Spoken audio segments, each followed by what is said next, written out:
Welcome to our deep dive on clear thinking. Ooh, fun. Today we're exploring Rolf Dobelli's The Art of Thinking Clearly. Okay. It's a fascinating look at those pesky mental traps, Yeah. we call them cognitive biases, Right. that can really trip us up even when we think we're being super sharp. For sure. In fact, the book's intro reminded me of this time I was at a gathering full of these incredibly brilliant people. Okay. I was feeling a bit out of my depth. Oh, no. And to my horror, someone actually mistook me for an expert on David Hume. Oh, my gosh. This experience got me thinking about survivorship biases, which Dobelli highlights in the book. Right. We often focus on the winners, like published authors or successful CEOs, and forget about all those who tried and didn't quite make it. Yeah. Have you ever chosen a career path based on the success stories of a few outliers? So easy to do. Understanding survivorship bias can help you make more informed decisions. Definitely. Not just about your career, but about investments, relationships, and so much more. That's so true.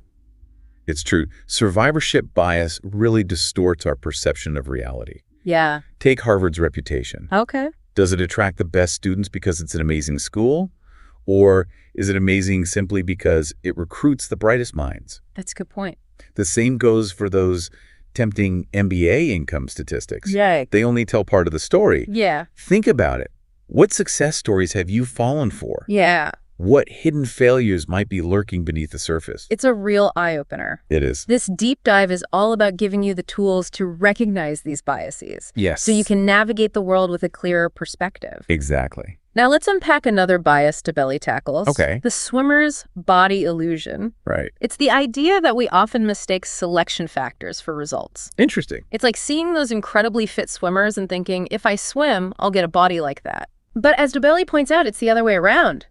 People with certain body types are naturally drawn to certain activities. Exactly. It's about understanding the underlying factors at play. Yes. Not just the visible outcome. Okay. Think about beauty ads promising miraculous results. Are they highlighting the selection factors? Yeah. Or are they preying on our desires for a specific result without acknowledging things like genetics or lifestyle? It's all about the marketing. This connects directly to those who believe going to business school guarantees wealth. For sure. Dobelli argues that the people drawn to MBAs might already possess traits that set them up for financial success. Right. Regardless of the degree itself. It's like those swimmers. Yeah. Certain individuals are predisposed to certain paths. Precisely. Well, an MBA can be valuable. Consider what truly motivates you. Are you chasing a bigger paycheck, or are you drawn to the learning experience? Good question. Don't let the swimmer's body illusion lead you to decisions that aren't right for you. Let's shift gears and talk about social proof. Okay. This one is all about how we're influenced by the crowd, especially when we're uncertain. You know, like choosing a restaurant in a new city. If it's packed, it must be good, right? Right. It's a powerful instinct and one that had a survival advantage in our evolutionary past. Yeah. If everyone else was running from danger, Right. it was probably a good idea to follow suit. But today it could be a double-edged sword. For sure. Think about those viral social media trends or panic buying sprees. Yeah. Sometimes the crowd isn't always right. Absolutely. Yeah. Speaking of questionable decisions, let's talk about the sunk cost fallacy. Okay. We've all been there. Oh, yeah. Dobelli shares a story about a friend stuck in a terrible relationship. Oh, no. His girlfriend kept cheating on him, but he refused to break up because he had invested so much in the relationship. Oh, wow. The key takeaway here is this. Sunk costs are irrelevant to future decisions. Okay. Just because you've spent time, money, or energy on something. That doesn't mean you should keep throwing more resources at it if it's clearly not working. So how can you apply this to your own life? Good question. It's about recognizing when the sunk cost fallacy is clouding your judgment. Yeah. Whether it's a failing project, a bad investment, Right. or even a friendship that's run its course, don't be afraid to cut your losses and move on. For sure. Now let's dive into one of the most influential biases, Okay. confirmation biases. Right. Dolly calls this one the father of all fallacies, Wow. arguing that it's at the root of many stubborn opinions and beliefs. Interesting. It's our tendency to seek out and favor information that confirms our existing beliefs, conveniently ignoring anything that contradicts them. Right. And what's fascinating is how unconsciously this happens, Yeah. making it even more insidious. Right. It explains how people with wildly different worldviews can look at the same evidence and come to completely opposite conclusions. Interesting. They're simply filtering information to fit their pre-existing narratives. So if you believe people are inherently good, you'll find evidence to support that every day, even if there are plenty of examples of, well, not so good people out there. Yeah. And of course, the same is true for the opposite belief. Exactly. And this bias can be especially dangerous when it comes to politics or investing. For sure. It's crucial to actively seek out diverse perspectives and challenge your own assumptions. Yeah. Don't just live in an echo chamber of your own beliefs. Dobelli connects confirmation bias to the story biases, Okay. which is our tendency to create narratives. Even when dealing with random or unrelated events, we crave order and meaning, Right. even if it means twisting the facts to fit our preferred storylines. This can lead to some dangerous oversimplifications. Yeah. Think about those sensationalized news stories that reduce complex issues to easy-to-digest narratives. They might be compelling, but they often lack nuance and can be incredibly misleading. So how can we fight this? Good question. Dobelli suggests being wary of anyone who presents information as a neat and tidy story. Okay. Always ask yourself, Yeah. what's the sender's agenda? What might they be leaving out? Right. This applies to everything from marketing to political speeches. For sure. Speaking of how information is presented, let's talk about the contrast effect. Okay. This one highlights how our perceptions are influenced by comparisons. Think about a product marked down from $100 to $70. Okay. It seems like a steal, right? Yeah. But a product that's always been $70 might be just as good, if not better. Right. The contrast distorts our judgment. Marketers know this and exploit it all the time. Yeah. Think about those before and after photos or those limited time offers that create a sense of urgency. They're playing on our tendency to be swayed by comparisons rather than making an objective assessment. Dobelli also argues that this contrast effect can make us misjudge investments. Okay. He says a share price is never low or high in itself. Right. It's all relative. What matters is whether it goes up or down from that point. Exactly. Evaluate investments based on their intrinsic value, Yeah. not just their perceived changes in price. Yeah. Don't let market hype or fear dictate your decisions. Let's move on to the availability biases. Right. This one is all about how the ease with which we can recall information can skew our judgments. Okay. Dobelli gives the example of doctors who favor certain treatments simply because those treatments come to mind readily. Right. They might be overlooking better options that they don't recall as easily. It's about recognizing that easily recalled information might not be the most accurate or relevant. Think about sensational news stories. Right. They're memorable, Yeah. but don't always represent the full picture. Dobelli also points out that this is why propaganda is so effective. Interesting. If something's repeated often enough, it starts to feel true, even if it's not. Absolutely. It's especially relevant today with the constant bombardment of information. Right. Cultivating critical thinking is more important than ever. For sure. Question the information you consume and seek out diverse sources. Now let's revisit the story biases. Okay. But this time, through the lens of how easily we fall for compelling narratives, even when they might be misleading. Right. Dobelli argues that good storytelling is the heart of advertising.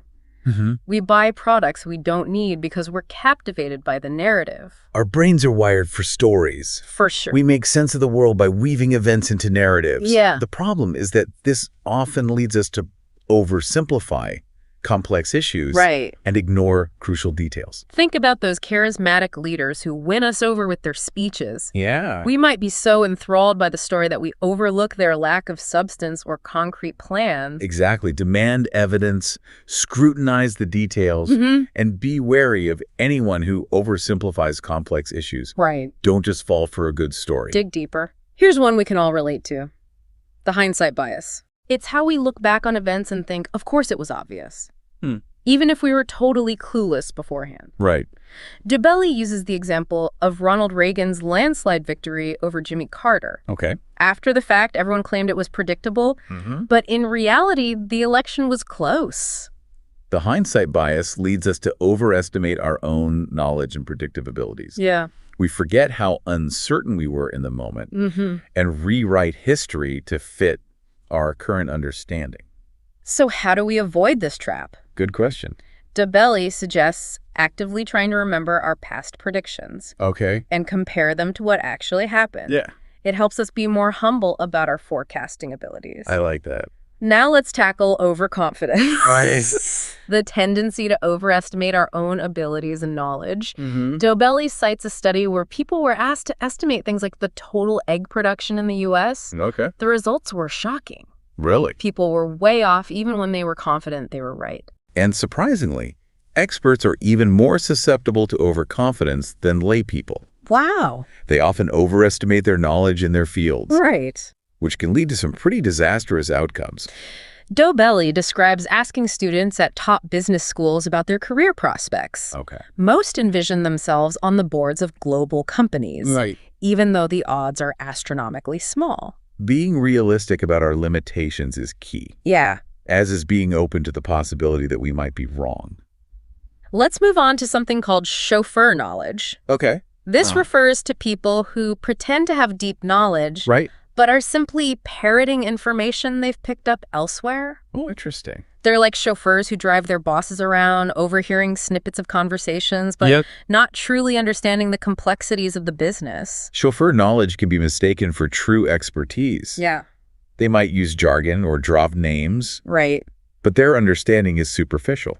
The ability to distinguish between genuine expertise and pseudo-knowledge is crucial. For sure. Look for people who can explain things clearly Yeah. and are open to different perspectives. Speaking of expertise, Dobelli suggests we each identify our circle of competence. Okay. It's the area where our knowledge and intuition are truly reliable. Interesting. He uses the example of Warren Buffett, who is a master at analyzing companies and industries he thoroughly understands, Right. but doesn't venture outside of that. Sticking to your circle of competence doesn't mean you can't learn and grow. Okay. It's about recognizing your limitations Yeah. and being cautious in areas where you lack expertise. So true. Now onto the illusion of control. Right. Our tendency to overestimate our influence over events, even when we have very little control. Remember those closed-door buttons in elevators? Yeah. They often don't actually work, I know. but they give us the illusion of control. Right. That illusion has evolutionary roots. Yeah. Having a sense of control over our environment increased our chances of survival. Yeah. But today, this bias can be problematic. Think about those pedestrian crossing buttons Right. that sometimes don't actually affect the traffic light. Yeah. And it can extend to more complex systems like the stock market. Right. We might believe we can predict market movements or control investment outcomes. Yeah. But countless factors are beyond our influence. It all boils down to being realistic about our limitations Sure. and avoiding the trap of thinking we have more control than we actually do. I agree. Let's talk about the incentive super response tendency. Okay. This is about how strongly we respond to incentives, Uh-huh. even in unexpected ways. Interesting. Dobelli uses the example of engineers in ancient Rome Okay. who had to stand under the bridges they built during opening ceremonies. Oh, wow. Talk about motivation to make sure your work was solid. This principle goes beyond financial incentives. Right. Think about grades, social recognition, or even the promise of rewards in the afterlife. Dobelli points out that people often respond to the incentive itself, Yeah. rather than the intended goal. Right. He gives the example of a company trying to reduce CEO salaries by making them public. Interesting. The result? CEOs started comparing their salaries, Oh, no. demanding even higher pay to keep up with their peers. Wow. The incentive backfired. So this means you need to be aware of the power of incentives and think carefully about potential unintended consequences before implementing them. Right. Now on to a more statistical concept, regression to the mean. Okay. This one's about how extreme events are usually followed by more average ones. Uh-huh. A natural correction, if you will. Right. For instance, if a company has a record-breaking year, Okay. the next year is statistically likely to be less exceptional, Right. simply due to the law of averages. But we often fail to account for this regression. Yeah. We might blame a company's decline on poor management or credit a student's improved grades to a new teaching method Right. when it might just be a statistical fluctuation. So how can we avoid misinterpreting data? Good question. Always consider the possibility of regression to the mean, Okay. especially when looking at extreme events or performances. Don't jump to conclusions. Agreed. Let's move on to outcome biases. Right. Our tendency to judge decisions based on their outcomes, not the quality of the decision-making process. Interesting. Imagine 3 surgeons each performing 5 high-risk operations. Okay. Surgeon A has 0 deaths, Surgeon B has 1, and Surgeon C has 2. All right. Most people would rate Surgeon A as the best. But with such a small sample size, there might be no real difference in their skill levels. That's a good point. The outcome bias can lead us to reward lucky decisions and punish unlucky ones. Right. Even if the process was sound in both cases. Focus on the process, not just the results. Okay, let's explore the paradox of choice. Interesting. This is about how having too many options can actually lead to decision paralysis and less satisfaction. Okay. Dobelli shares a study where a supermarket offered 24 types of jam one day, allowing people to try and buy at a discount. Right. The next day, they offered only 6 flavors. They sold 10 times more jam on the second day. Wow. Having more choices initially seems appealing. Yeah. But it can quickly become overwhelming. Right. We get bogged down trying to evaluate everything and either don't make a decision or feel less satisfied with the one we make. And Dobelli argues that this paradox applies to all sorts of decisions. Right. From choosing a partner to selecting a retirement plan. Having too many options can make us miserable. Find a balance between variety and simplicity. Okay. Narrow your options, set clear criteria, and trust your gut after you've done your due diligence. Now let's discuss the liking biases. Okay. The idea that we're more easily influenced by people we like, regardless of their argument's merits. Think about commercials featuring celebrities endorsing products. Right. They're playing on our natural tendency to be swayed by likability. It's why techniques like mirroring are effective in sales. Okay. The salesperson subtly mimics the customer's behavior to build rapport and increase likability. So be aware of the liking bias. Yes. And be critical of your own judgments. Don't let someone's charm or charisma cloud your assessment. Agreed. Let's move on to the endowment effect. All right. This is about how we overvalue things we own simply because they're ours. Yeah. Dobelli's friend bought a case of wine at a good price, but then refused to sell any of it, even when offered twice what he paid.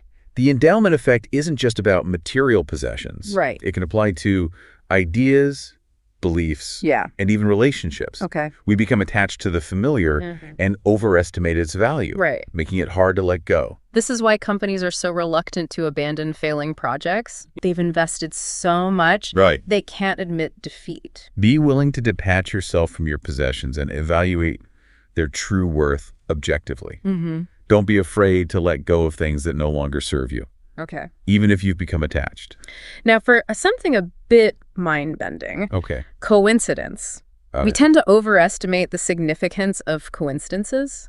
Seeing patterns and meaning where there might be none. Right. Dobelli describes a church choir in Nebraska where all 15 members were miraculously late for rehearsal. Wow. And the church exploded shortly after their scheduled start time. Oh my gosh. The choir members saw it as a sign from God. Right. Statistically speaking, it was an improbable yet possible coincidence. Our brains are wired to look for patterns, even in random events. This can lead to superstitions and conspiracy theories. Be skeptical of seemingly meaningful coincidences and remember the statistical realities. Okay, let's talk about groupthink, where the desire for harmony in a group can lead to bad decisions. All right. The Bay of Pigs invasion is a classic example. Okay. President Kennedy and his advisors were so sure of their plan's success that they ignored warnings and dissenting opinions leading to disaster. Groupthink can impact even the most intelligent people. The pressure to conform, the fear of rocking the boat, and the illusion of unanimity can squash critical thinking. How do we avoid this? Good question. Dobelli suggests encouraging dissent, appointing devil's advocates, and seeking outside perspectives. Leaders need to be open to criticism and avoid expressing their own opinions too strongly at the outset. Let's talk about neglect of probability. Okay. How we overestimate the likelihood of unlikely events and underestimate likely ones. Dobelli mentions a study where people were told they'd receive an electric shock. Okay. One group was told there was a 50% chance, the other a 5% chance. Both groups exhibited the same anxiety level. Our brains don't intuitively grasp probabilities.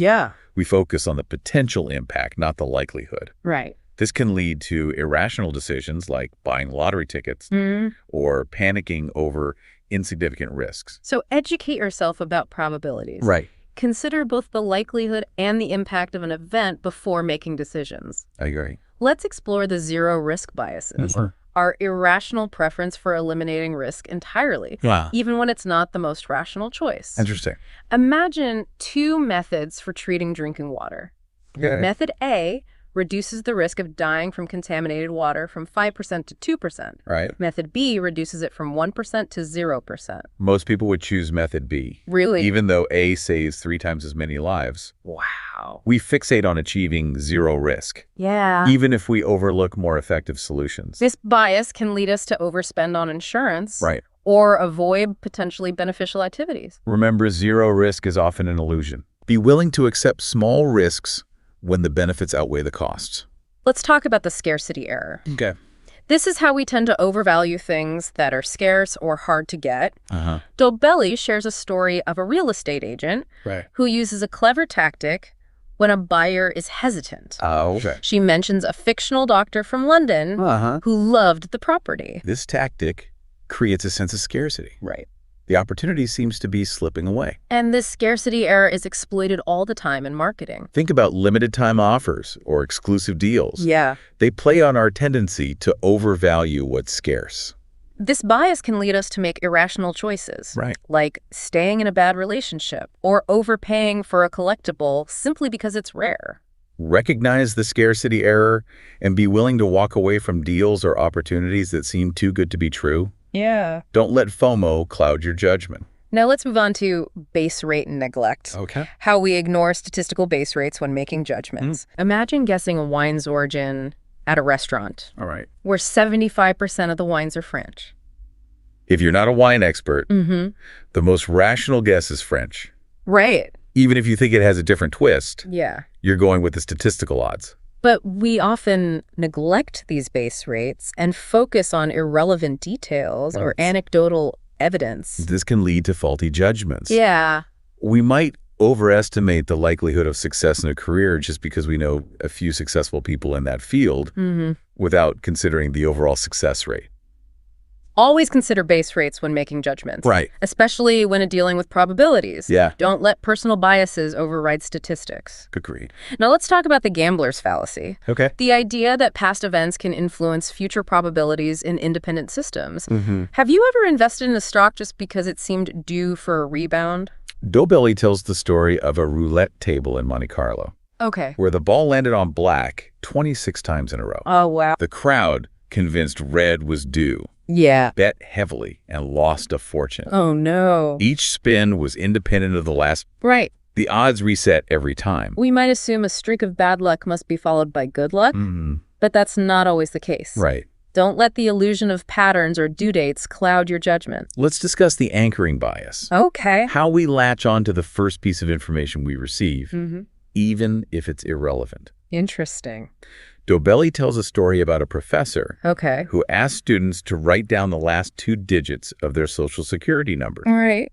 He then asked them if they'd pay that amount for a bottle of wine. Interesting. Students with higher numbers bid significantly more. Wow. Those random digits acted as an anchor, Yeah. influencing their willingness to pay. This bias affects everything from negotiating salaries to buying real estate. For sure. We fixate on that first number. So be aware of the anchoring bias. Okay. Seek multiple sources of information before deciding. Let's talk about induction. Right. This is about drawing general conclusions from limited observations, even when those observations might not be representative. Interesting. Think about a turkey fed every day for a year. It might inductively conclude it will always be fed, Right. right up until the day before Thanksgiving. We might assume a company's stock will keep rising because it's been doing well. Right. Or that a friend is always reliable because they've helped us out a few times. Be careful about making sweeping conclusions based on limited data. Okay. Look for broader trends. Yeah. And consider other explanations. Your assumptions might be wrong. Now let's discuss loss aversion. Right. How we feel the pain of a loss more intensely than the pleasure of an equivalent gain. Okay. Think about what it would take to bring you to a perfect 10 on a happiness scale. Okay. Now imagine what would bring you down the same number of points. It's likely something much more drastic. Yeah. This asymmetry in our emotional response can lead to irrational behavior. We might cling to losing investments or avoid risks with potentially large gains simply because we're afraid of the downside. Make decisions based on a rational assessment of risks and rewards. Yeah, Not just your emotional reactions. I agree. Let's move on to social loafing, Yeah, which is how our effort tends to decrease when working in a group. right. Imagine a rope pulling contest. People pulling individually exert maximum effort. Yeah. But when pulling as a group, their contributions decline. This happens because our contributions feel less significant in a group, Right. and we might be tempted to let others do the work. To combat this, clearly define individual roles, Okay. make contributions identifiable, Yeah. and foster team spirit. Let's explore the exponential growth biases, Right. how we underestimate the power of exponential growth. Okay. Imagine a sheet of paper folded in half repeatedly. After 50 folds it, Yeah. would be as thick as the distance between the Earth and the Sun. Wow. Right. That's hard to imagine. It is. This bias can lead us to underestimate the long-term consequences of things like compound interest. Right. We might focus on small initial gains and miss the explosive potential down the line. So educate yourself about exponential growth and take a long-term perspective when making decisions, Okay. especially financial ones. Now, for a bias that can lead to some bad financial decisions, the winner's curse. Right. The winner of an auction often ends up overpaying. Oh, yeah. Think about oil field auctions in Texas in the 1950s. Multiple companies would bid on a piece of land. Yeah. And the highest bidder would often end up overpaying, Right. leading to financial difficulties. This happens because of the uncertainty in options. Right. The winning bidder is often the most optimistic, meaning they're more likely to overestimate the value. So be aware of the winner's curse, Okay. set a strict maximum price, and walk away if the bidding gets too high. Let's delve into the fundamental attribution error. Okay. Our tendency to overemphasize personality-based explanations for behavior. And underestimate situational factors. Right. For example, if a CEO is forced to step down due to poor company performance, Right. we might assume they were incompetent Yeah. without considering external factors like a recession. We're wired to focus on individuals as the agents of action, overlooking the complex web of influences that shape behavior. So be mindful of the situation. Right. And consider alternative explanations for behavior. Yeah. Don't jump to conclusions about someone's character Right. without taking context into account. I agree. Next up is false causality. Okay. The mistake of assuming correlation equals causation. Yeah, we see that one all the time. Dobelli uses the example of head lice in the Hebrides Islands. People observed that sick people often had head lice. Right. And that when the lice left, the person recovered. Okay. They concluded the lice caused the illness, Oh, wow. when in reality, the lice left because of the person's fever. So they had it backward. Exactly. Our brains look for patterns. Even when dealing with random events. Be skeptical of easy causal explanations. Right. And look for rigorous evidence Yes. before drawing conclusions. Okay. Correlation doesn't equal causation. Now let's talk about the halo effect. Right. How a single positive trait can influence our overall impression. Interesting. Cisco Systems, a Silicon Valley darling, Okay. was praised for its brilliant strategy and charismatic CEO. When the dot-com bubble burst, Yeah. the same company was criticized for its flawed strategy and uninspiring leadership. So it was the same company, Exactly. only the perception shifted, Right. not the company itself. The halo effect works both ways. Okay. A single negative trait can taint our entire perception. Interesting. It's like judging a book by its cover. Yeah. Separate your judgments of individual traits from your overall impression. Right. If you're interviewing job candidates, Yeah.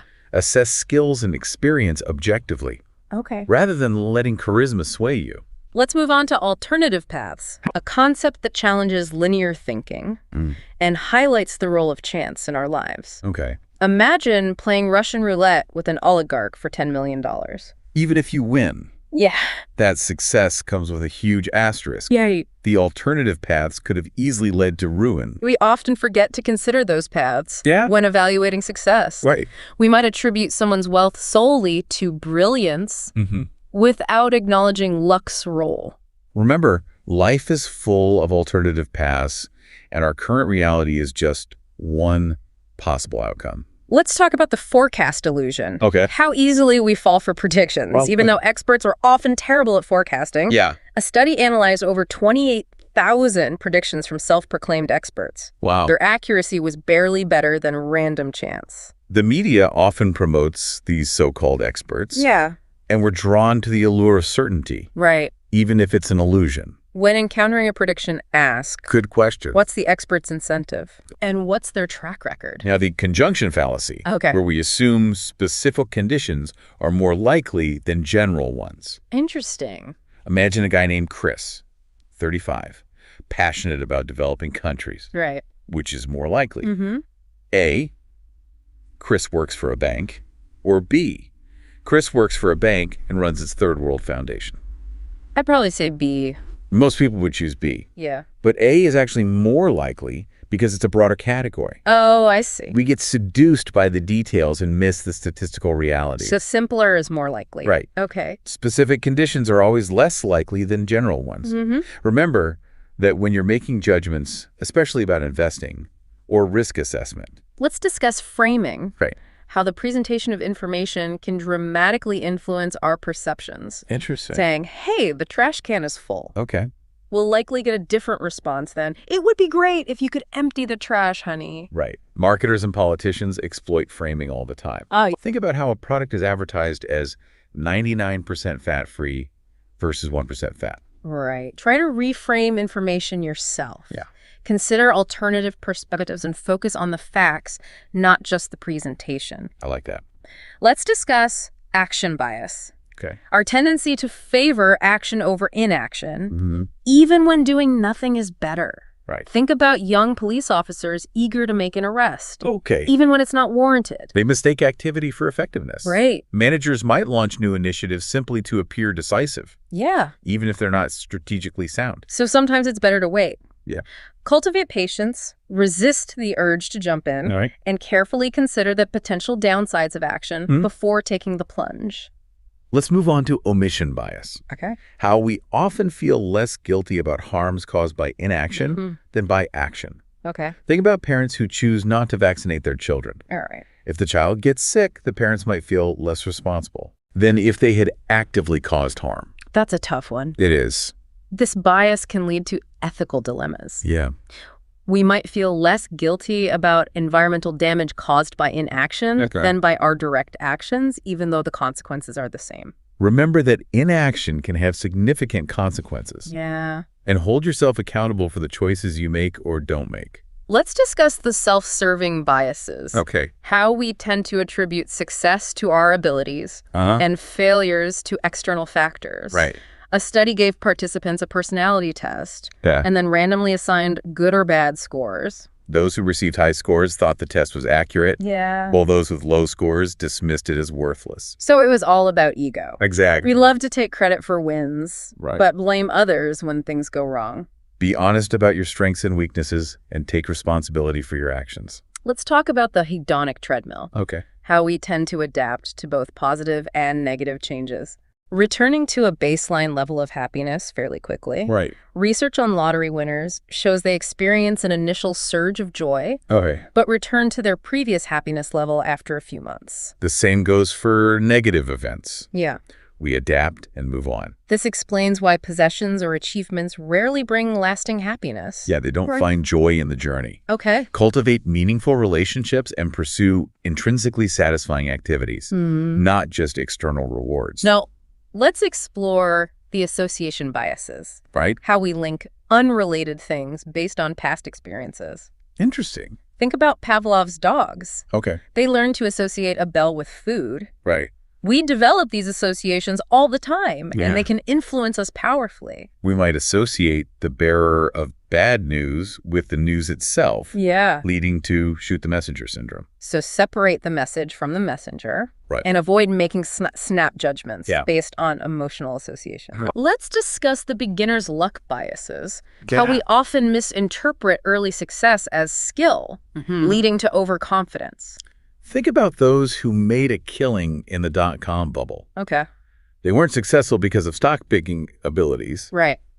but because the market was rising. It was a rising tide. Exactly. They mistook luck for skill Yeah. and lost big when the bubble burst. Be humble about success. Okay. Acknowledge the role of chance. Yeah. And avoid extrapolating from limited data. Now let's talk about cognitive dissonance. All right. How we try to rationalize our actions and beliefs, even when they're inconsistent. Okay. Think about the fable of the fox, Okay. who tries to reach some grapes, but can't jump high enough. To reduce dissonance. Right. He convinces himself that grapes were sour anyway. We might buy something we don't need, Yeah. and then convince ourselves it was a good purchase. Exactly. Or we might hold on to a belief, even after it's disproven. Be honest with yourself. Yeah. Admit when you're wrong, and seek information that challenges your beliefs. Let's dive into hyperbolic discounting. Right. How we overvalue immediate rewards and undervalue future ones. Okay. Would you rather have $100 in a year or $110 in 13 months? Now, would you rather have $100 today or $110 in a month? It's the same difference. Right. But the time frame changes things. Exactly. Most would choose $110 in both cases, but the introduction of now makes $100 more tempting in the second scenario. Yeah. Even though it's the same $10 difference. Our emotional interest rate skyrockets when a reward is immediate. I see. This can derail our long-term goals. Yeah. And make us vulnerable to get-rich-quick schemes. So be patient. Yes. Cultivate patience, consider future consequences, and resist instant gratification. Let's talk about because justification. Okay.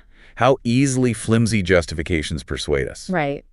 Imagine a traffic jam due to road repairs. Okay. You might be less frustrated. Yeah. If the sign reads, "We're renovating the highway for you." Right. Even though the reason is obvious, the because makes the inconvenience more palatable. So it's all about how it's framed. Exactly. This works everywhere. Right. We might agree to a favor because someone provides a reason, even a weak one. Yeah. Or we might buy a product based on a flimsy marketing claim that includes because. Be aware of this and demand strong justifications. Now let's discuss decision fatigue. All right. How making too many decisions depletes our mental energy. Yeah, we all know that feeling. Imagine a high-stakes presentation where everything hinges on the CEO's approval. You're offered 3 time slots. Right. Morning, midday, or evening. This seemingly minor decision can feel overwhelming when you're mentally exhausted. Research shows judges are more likely to grant parole in the morning than later in the day. Wow. So it really does have an impact. It does. Yeah, it really does. It's crazy how just the time of day can affect these big decisions. It really is. So what's the solution?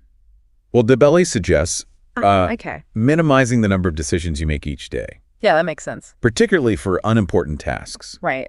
Automate routines. Okay. Create default choices and delegate whenever possible. Yeah. Save your mental energy for the big decisions. Now, for a bias that might make you squirm a little, Okay. the contagion biases, Right. feeling disgust or aversion towards objects that have been in contact with something repulsive. Interesting. Imagine trying to sell a house once owned by a serial killer. Even if it's been cleaned and renovated, buyers might feel a sense of contagion. It's not always rational. Right. We might refuse to wear a sweater that belonged to a terrible dictator, Yeah. even though it poses no actual threat. Recognize that this sense of contagion is often irrational. Okay. And try to focus on the facts, not just your emotional reactions. Here's a statistical concept that's often misunderstood. Okay. The problem with averages can be misleading when dealing with data skewed by extreme values. Interesting. Think about calculating the average wealth of a group of people with modest assets. Right. If you add a multi-billionaire to the mix, Right. the average skyrockets, Yeah. giving a distorted picture of the group's actual financial situation. Exactly. This applies to all sorts of data. Right. The average lifespan has been increasing, but that doesn't mean everyone's living longer. Right. It's influenced by a decline in infant mortality rates, Yeah. not an increase in maximum lifespan. Look beyond averages and consider the data distribution. Don't let a single outlier skew your perception. Let's discuss motivation crowding. Great. How external rewards can sometimes undermine intrinsic motivation. Interesting. Dobelli tells a story about a friend offering to help him move fragile antiques. He was happy to do it out of friendship. Right. But when his friend sent him money as a thank you, Yeah. it felt transactional, not a gesture of goodwill. So it kind of ruined it. It did. The external reward, the money, crowded out the intrinsic motivation to help. Right. This can be a problem in areas like education or work, Uh-huh. If we're always focused on grades or bonuses, Yeah. we might lose sight of the joy of learning or the satisfaction of doing meaningful work. It's about the love of it. Yeah, exactly. So it's important to foster intrinsic motivation, Definitely. praise effort, encourage curiosity, and create an environment where people feel valued for their contributions. I agree. Let's talk about the twaddle tendency. Okay. Using fancy language or jargon to mask a lack of knowledge or sound authoritative. Right. In a survey about why many Americans couldn't locate their country on a map. Right. One respondent said, I haven't really analyzed it, but I don't think the U.S. should be blamed. Classic twile. Right. Using vague language to avoid admitting ignorance. So they're just trying to sound smart. Exactly. This tendency is common in academia, politics, Yeah. and the corporate world. About valuing clarity and honesty. Yeah. Don't be afraid to admit when you don't know something. Yeah. And be wary of those who hide behind jargon. Now, for a statistical concept, that might surprise you. Okay. The Will Rogers phenomenon, Right. moving something from one category to another, Mm-hmm. can improve the average of both, Interesting. even if nothing actually changes. Okay. Imagine a bank with two money managers. Okay. One handles a few ultra-wealthy individuals. Okay. The other manages wealthy but not exorbitantly rich clients. To increase the average pool of money for both, Okay. simply move one wealthier client from the second manager to the first. Interesting. The averages go up, Yeah. even though the total amount of money hasn't changed. That's counterintuitive. It is. This applies beyond finance. Right. In healthcare, moving patients from a sick to a healthy category can improve the average health of both, even if the patients haven't gotten better. Look beyond superficial changes in averages and understand the data. Okay. Don't be fooled by statistical tricks. Let's talk about the information biases. Right. Our tendency to seek information even when it's not useful for making a decision. Interesting. Think of a doctor ordering unnecessary tests Okay. to feel more confident in their diagnosis. The tests might not change the treatment, Right? but the doctor feels better having more information. So it's more about the doctor's feeling Exactly. than the patient's outcome. Right. This can lead to problems like procrastination and analysis paralysis. For sure. We get bogged down in researching every detail, even when it doesn't help us decide. Recognize when enough is enough. Yeah. And focus on the information that's truly relevant. Let's explore effort justification. Okay. The tendency to overvalue things we've put a lot of effort into. Right. Dobelli's friend endured painful hazing rituals Oh, wow. to earn a parachute pin.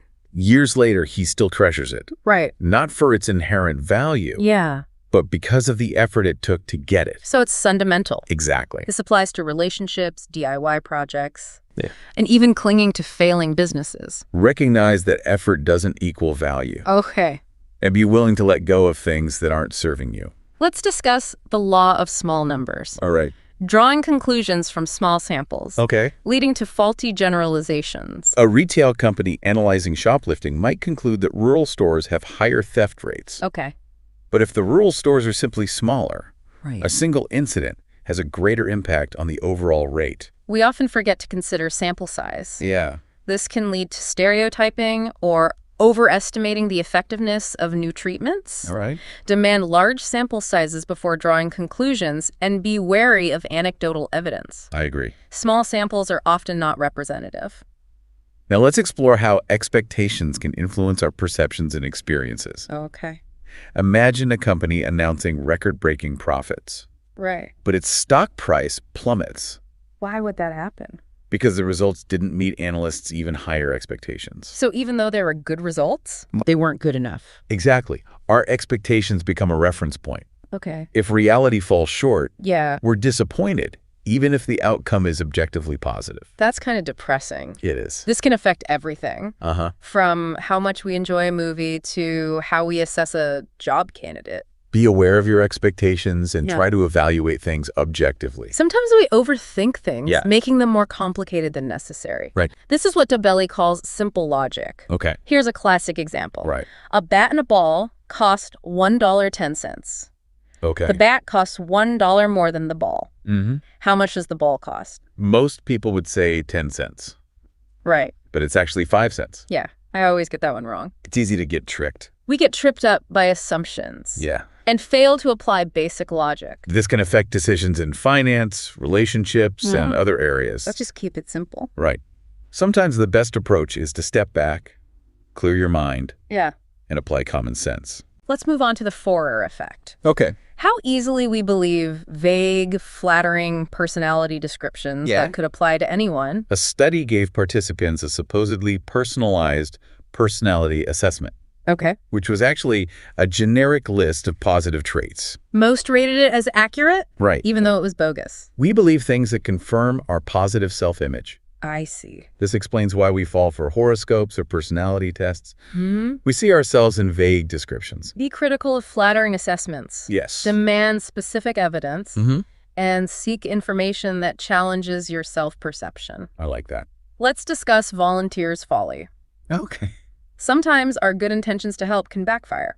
Interesting. How so? Imagine someone volunteering to build birdhouses for a local club. While admirable, they might be taking work from a professional carpenter. So it's better to leave it to the professionals. Sometimes, in many cases, donating money is more effective. Our time is valuable. Yeah, it is. Focus on your expertise and donate to organizations that align with your values. Now let's talk about envy. Okay. That feeling of resentment or bitterness when others succeed or have what we desire. It's a tough one. It is. Envy is useless, Yeah. doesn't benefit us, and makes us miserable. Right. It's rooted in a time when resources were scarce. But today, someone else's success doesn't detract from our own. So how do we overcome it? Good question. Focus on our goals. Okay.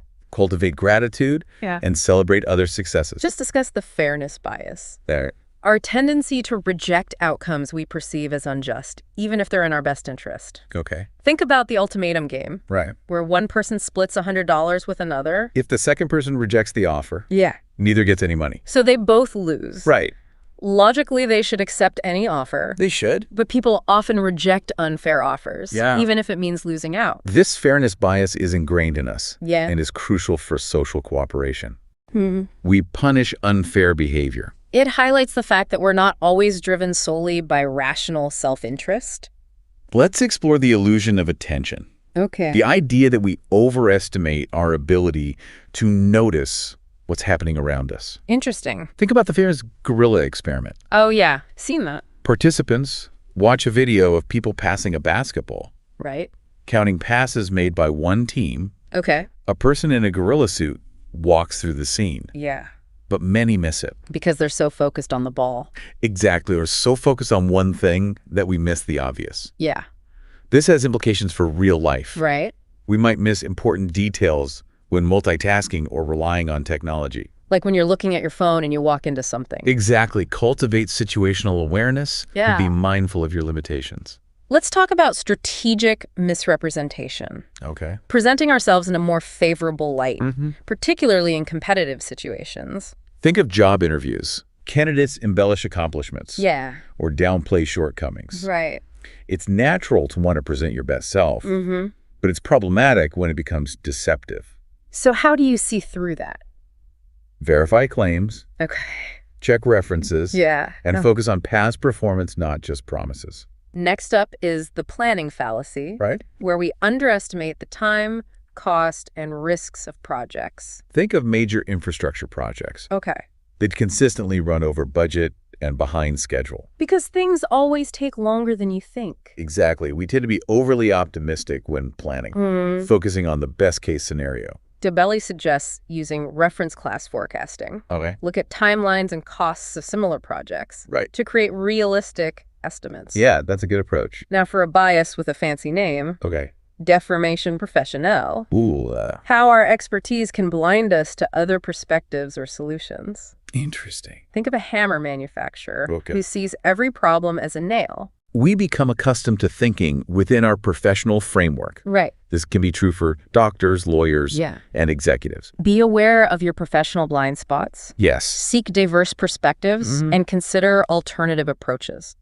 Let's discuss the illusion of skill. Okay. How we often overestimate our ability to control outcomes determined by chance. Right.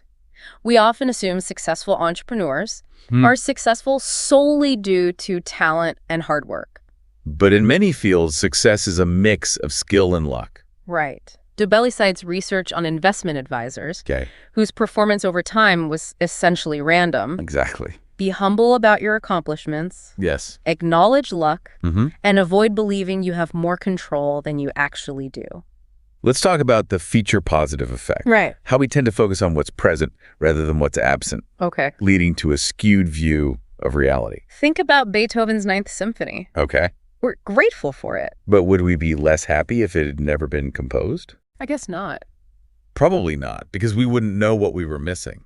We might focus on the potential downsides of a choice Yeah. without considering the upsides of alternatives. Consider both what's present and what's absent when making decisions. Okay. Our perceptions can be skewed by what's most noticeable. Let's discuss the fallacy of the single cause. Right.